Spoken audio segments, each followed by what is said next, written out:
it's a money-making scam, and I'm sick of it. And I'm calling out for what it is. Hey there, welcome to our podcast. Before we jump into today's episode, could you please do us a solid? If you're enjoying what you hear, give us a 5-star rating and hit that subscribe button on your platform. It really helps us reach more parents, coaches, and youth in the youth athlete development scene. All right, let's get into this week's chat.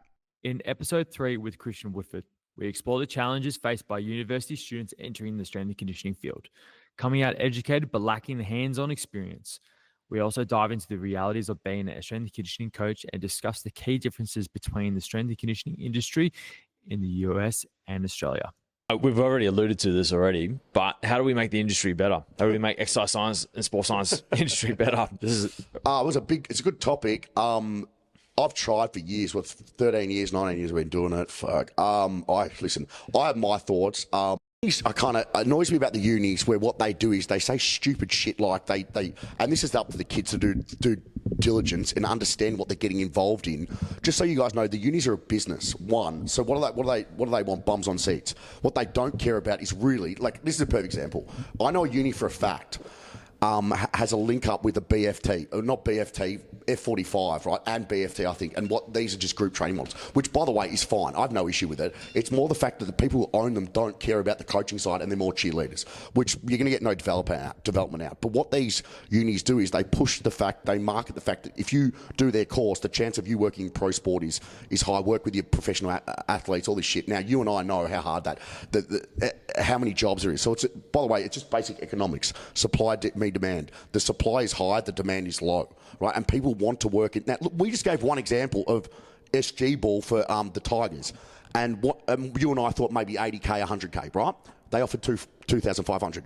Do you guys want to know why they offer that? Because they know they can get away with it. The reason why they do it is to wear the tracksuit, wear the polo. They want to tell all their family and friends. And by the way, do you know what? That's funny because that's going to wear off after probably 2 weeks when you're doing it that many hours. When you realise this is our profession.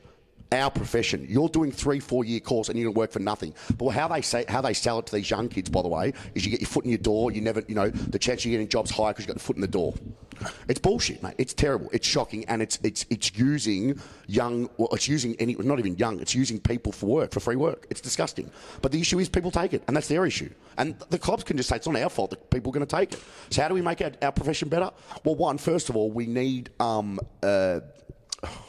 we need to unionise. It's never going to happen, but we need to unionise. Like CFMEU, the Builders Association, they unionise. A union can do all good things, but the issue is someone will always take low pay. And this is an issue, but it will continually be an issue. This will never change until someone's willing to sacrifice. And this is nothing. No one's willing to sacrifice. I mean, I believe I have. I've sacrificed a lot to help as many people as possible, like yourself. A lot of people say they want to sacrifice, but they don't. The issue is we have an old guard. We have an old guard of S&C coaches in Australia who just won't move on or won't help the next generation. The amount of people I've met that won't help the next generation coming up or won't make it better is disgusting. And there are a lot of good people that are helping, but there's a lot of people who aren't. And my thing is, we have 2 governing bodies. Why do we have 2 governing bodies? Why? It's stupid. And by the way, I don't really care about either. I'm not shooting anyone down, but why do we have 2? And how is the industry improved? Isn't the whole idea about us improving the industry? And for everyone out there, I'm not having a go at any governing body. I don't really care about it, really, because for me, I'm just going to try and help my own way. I don't think being in a governing body helps at all, unless it's a union. Now, if it's a union, would I go with it? Hell yeah.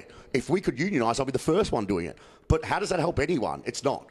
It's making someone else money, and then that's the whole issue again. We go around in circles, and they're like, oh, but, if you really want to help, you should go on the board of that. Well, what's that going to do as well? Nothing. I'm going to vote more change being myself than I am on a board. And also, that's all bullshit red tape as well. So you want to know how we change it? We need to unionise, but it'll never happen. But if it did happen, I'd be the first one to push it, because what would happen is if we unionise, the clubs would say okay, or the clubs or anyone in general. We're in the private sector, so you and I, it's a bit different. They could say the clubs or in general, this is the minimum standard. And if you don't pay it, well, I have no sword in this fire, if you like to put it that way. For me, it's not going to help me anyways. It's not going to help you. We're in the private sector. We can dictate our own price. Why do you think I'm in it? Because I ain't going to work for that money for 80, 90 hours. And also, another issue with that is you can get fired for doing your job. It's all a lot of it's politics as well. And I'm not trying to turn anyone off this, but if they were to unionise, what they could do is the clubs have a minimum standard, not just for even at the junior level, like for coaching juniors, they've got like that academy, they have to pay a minimum price But the clubs have the money, but they just don't want to pay it. But they're happy to pay coaches and all this, skills coaches, a lot of money, but they say they appreciate what we do and what we bring. They say it's important we have the best high performance team, we've got the best high performance program, we understand sports science, but they don't want to invest in it. They're happy to invest in GPS units, but no one to read the GPS unit. They're happy to buy all this this serious, they're happy to buy gym equipment, but they're not happy to invest in the person who can apply that knowledge to get the results. Listen, this is one area that I'll just kick off every time. It does my head in, but I love it, because one day it's going to change, and then that's the day I can look back on my life and go, I played a good role in this. I'm glad I helped to push forward. And I get upset at this because there's so many good coaches that come in this industry and leave, and I could have been one of them. I mean, when I went through rehab, I was going to leave. I had enough of the whole thing. I'm like, I can't be bothered doing this, because we're one of the only professions that's seen as professional that's not professional. And what I mean by that is we're not paid professionally. Now, it's a bit different for you and I keep bringing this back to understand that. So I don't have to fight for this, because it's not going to help me, but I'm willing to do it. This is why so many people, Trent, you can ask Kieran, so many people message me about job descriptions, how much. I get it all the time, and I'm the one putting my balls on the line.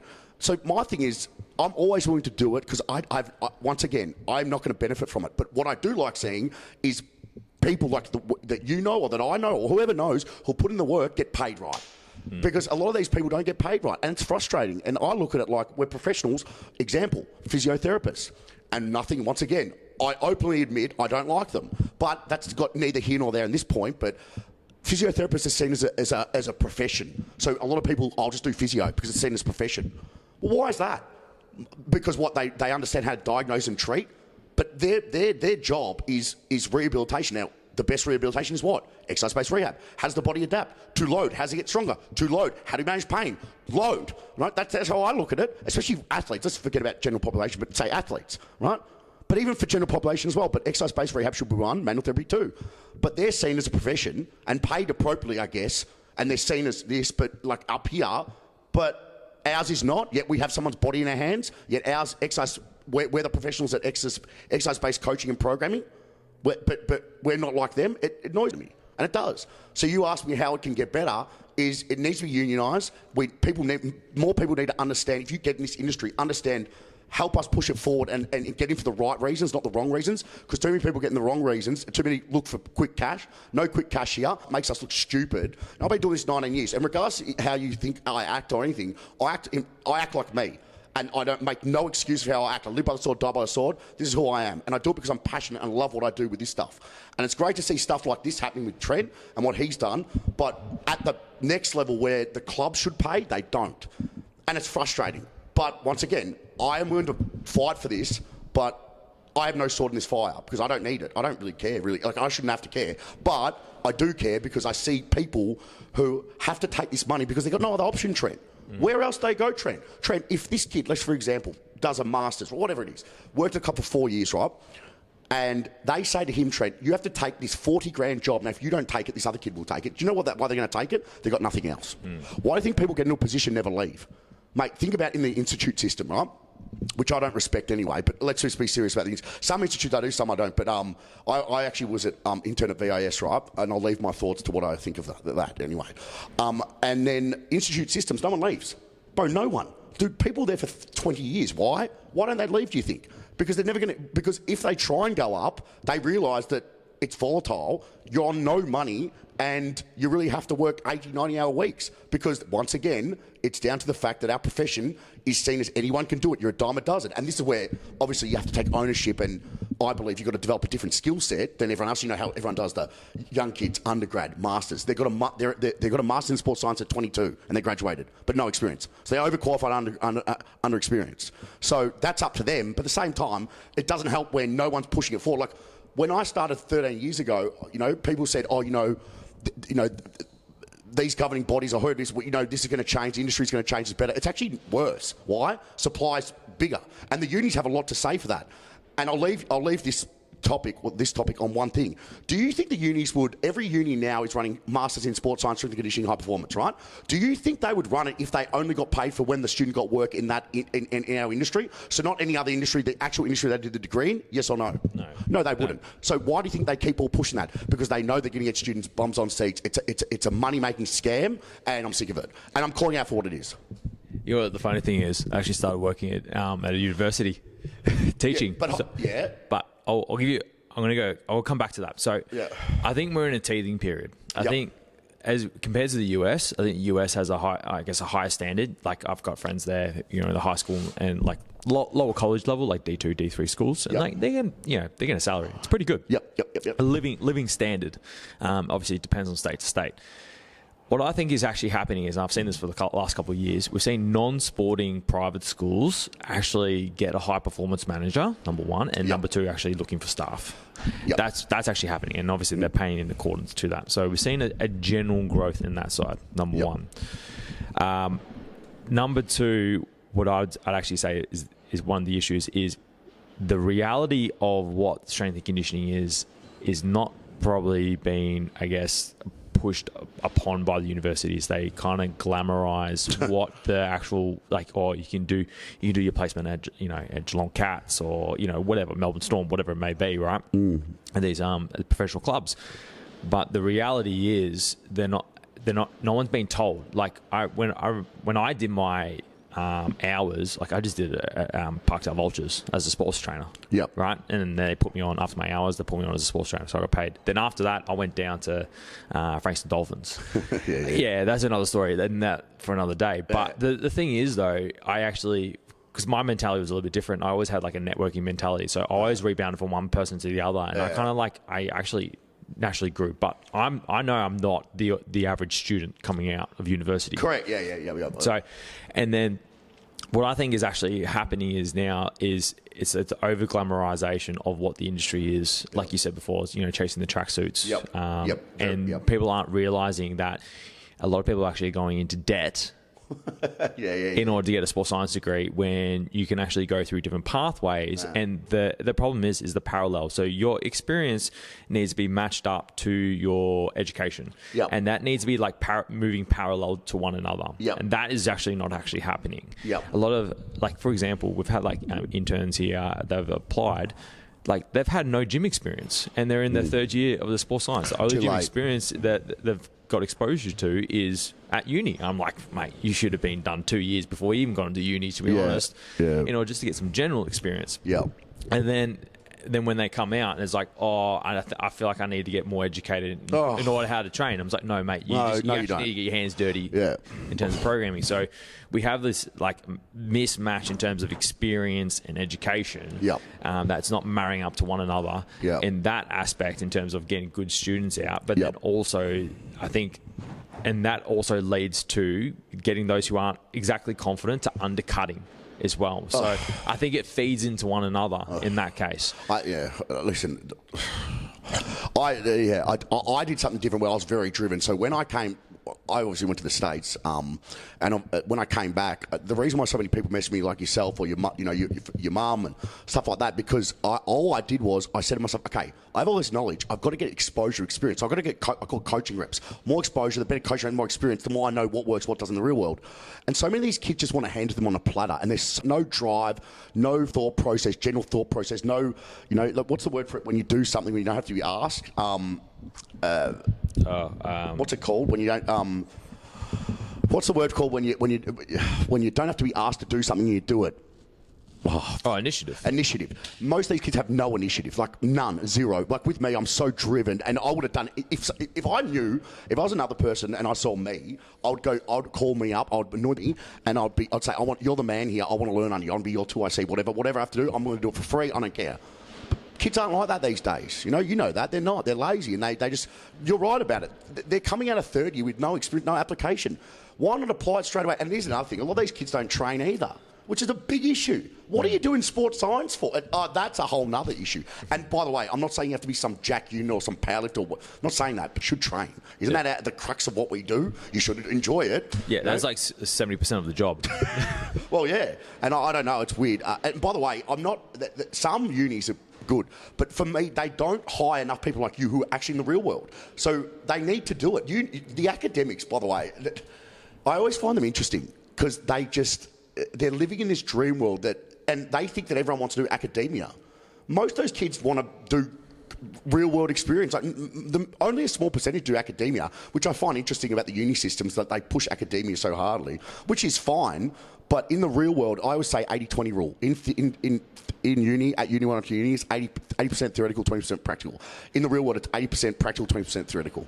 Man, I use any method to get me results. I don't care.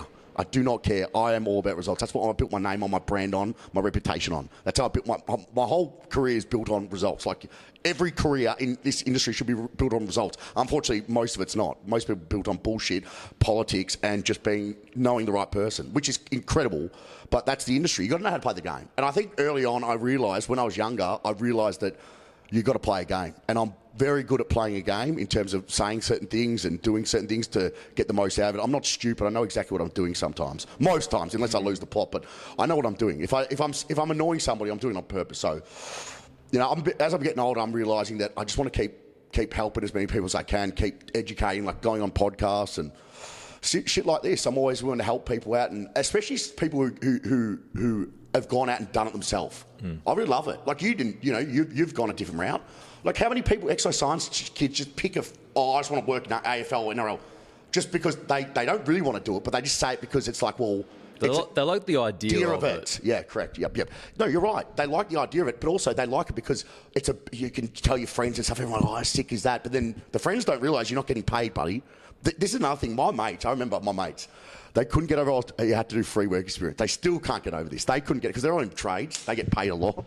They still, to this day, you're like, why did you guys do that? Why do you guys do? They don't get it. Until you're in this industry, you never get it. But here's another thing which I hate. But we've always done that. Well, don't you think that's an issue? Like, this is an issue, and then people say, well, can't you change it? I said, hold on a second. I'm in the private sector. It's not like I've got massive amounts of money like AFL clubs, NRL. They've got money. So don't turn around. I'm trying. Like, trust me, I'm trying. I've made more jobs than a lot of people. At least I've made jobs, and from my people who've come through Woodford, my networks, my networks personally, and then people who they've affected people. And that's my thing. It's an education thing. So, but going back to my original point is, at the end of the day, the only way we can improve this is through education and keep pushing it forward. But it's kind of stagnated. It's always going to stagnate until we unionise.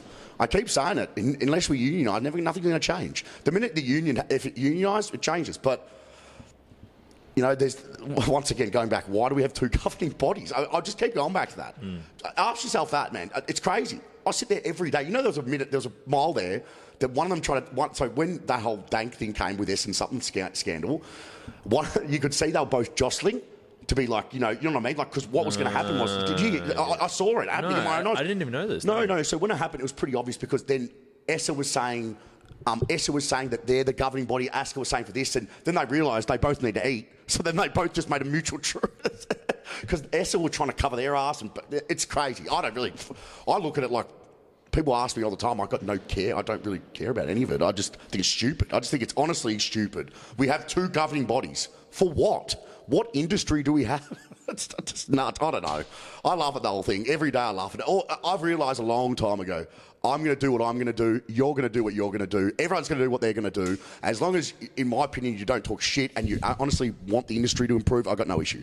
And you know how you get the industry to improve? You don't get it from, in my opinion, going on in like a governing body that I don't believe that. I believe you just do it by being yourself and pushing, actually caring and educating people on what proper training is and what the industry's about. I think what we both did as well, we actually went to where it was better.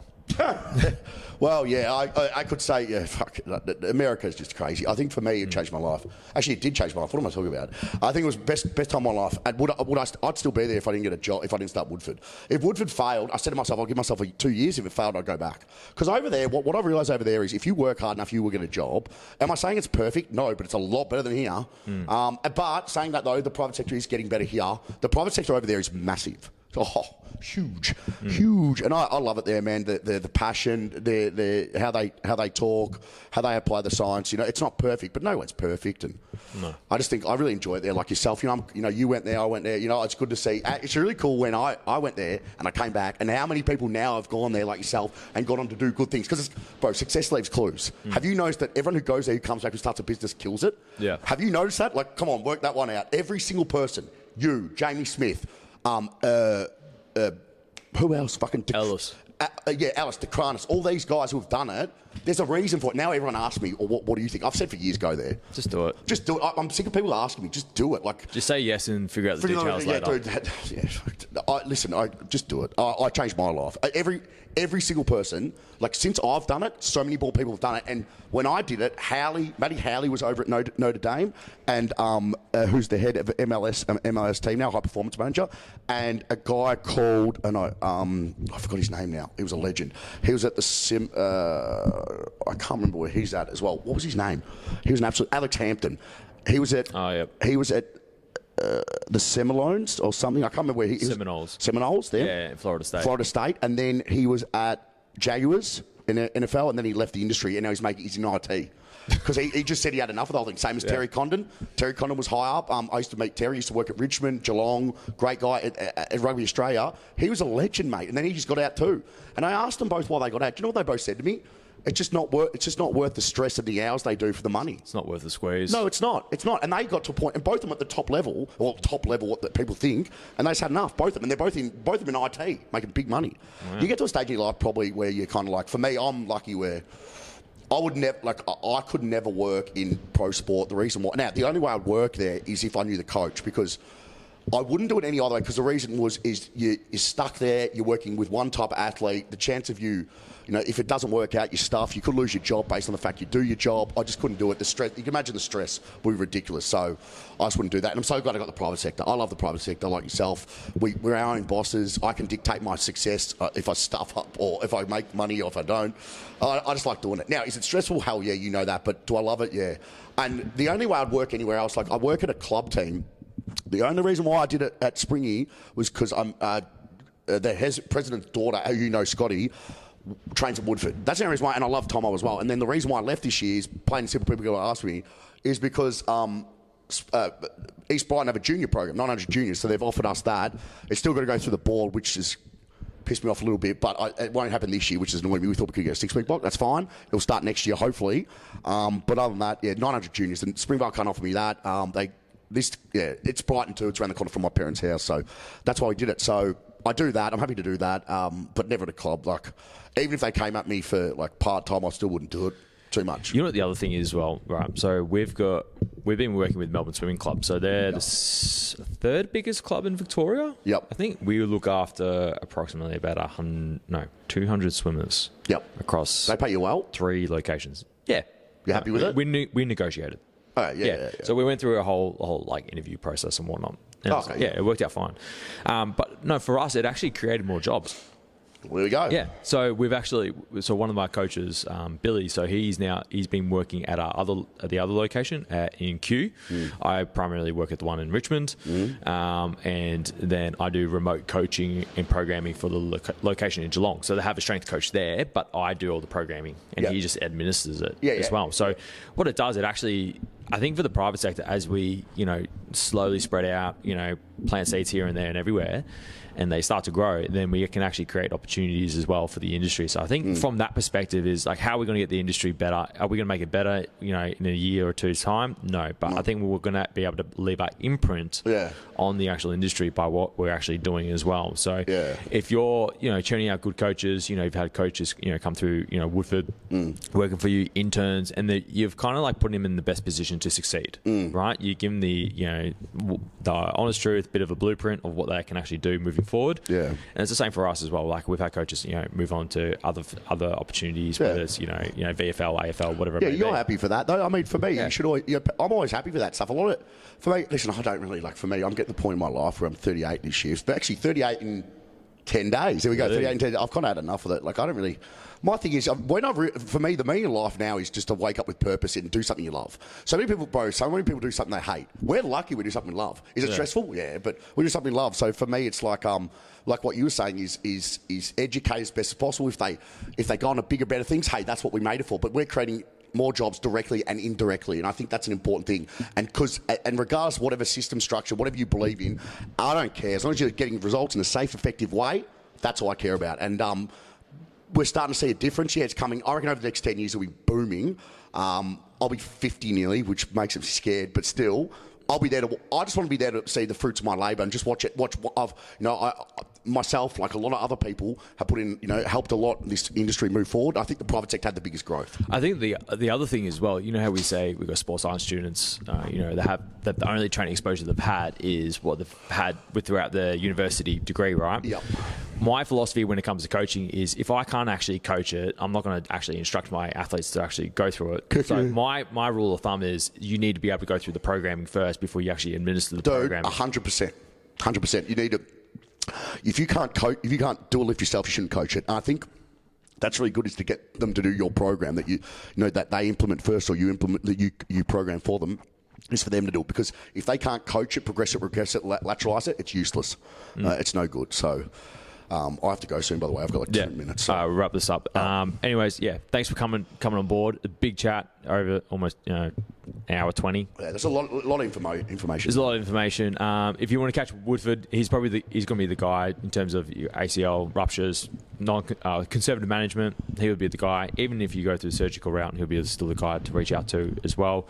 Other than that, quickly, thanks for letting me come on. I appreciate it. Yeah, if you guys, if you want to follow me, if you don't know me, it's Coach Woodford. We've got Woodford SSC on Instagram. I got all the socials. I don't put on TikTok, Kieran does, so I just think it's stupid. TikTok's like... we don't have it, out of principle. No, it's a cesspool, man. I wouldn't go on there. I don't go on there. I got no idea about it, but Kieran does it.